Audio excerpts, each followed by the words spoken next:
તો આજે તો આપણે મારવાની છે રસોડા જેવડા બાથરૂમમાં લાદી. તો પૂરો વિડીયો જો તમને ખબર પડી જાય કઈ રીતના મારી અમે લાદી. તો ડ્રોઈંગ આપણું આવી ગયું છે ને ડ્રોઈંગ કંઈક આ પ્રકારનું. ડ્રોઈંગ તમને ગમે તો મને કમેન્ટ કરો તો હું ડાયરેક્ટ તમને મોકલી દઈશ. તો ભાઈ કરે છે બાથરૂમની માપસેટ કે કેટલા પીસ આવશે. પછી આવી ગયા કારીગર અને મારા ભાઈ માપસેટ કરી નાખીને 2 પીસ કંઈક આવી રીતના પટ્ટિયા કમ્પ્લીટ મારી દીધા. અને હવે આપણે મારવાનો ત્રીજો પીસ. તો ત્રીજો પીસ મારતા હતા ને તો આપણું પૂરું થઈ ગયું કેમિકલ. તો કેમિકલની ડોલ બહાર મૂકી અને બીજી ડોલ આપણી બનાવેલી હતી એ બનાવી નાખી. અને હવે આપણે મારવાનો ત્રીજો પીસ. તો ત્રીજો પીસ કંઈક આવી રીતના મારી દીધો. ને હવે આપણે મારવાનો સાવરવાળો પીસ. તો સાવરવાળો પીસ આપણે કરી લીધો કટિંગ. તો આવી રીતના કટિંગ કરી અને હવે આપણે મારી દીધું સાવરવાળો પીસ. ને આપણે સુધીમાં થયું છે આટલું કામ. ને હવે બપોર પછી આપણે કેટલું કામ થાય એ તમે જો.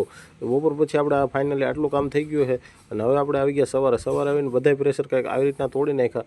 બધા પ્રેસ તોડી અને આપણે થઈ ગયા છે પીસ બધા ચોખ્ખા. પીસ ચોખ્ખા થઈ ગયા. અને હવે પ્રેશર આપણે ભેગા કરીને સાફ સફાઈ કરવાની. તો સાફ સફાઈ આપણે થઈ ગઈ છે. ને હવે આપણે બાકીનું કામ કરવાનું હોય. તો બાકીની લાદી ફાઇનલી બધી મારી દીધી છે. અને હવે આપણે મારવાની તળિયા લાદી મારવા માટે રેડ મારી દીધો. રેડ મારી અને કંઈક આવી રીતના માપસેટ કરી અને આપણે લઈ લીધું. રેડ નાખીને આપણે લાદીના પીસ મારી દીધા 6.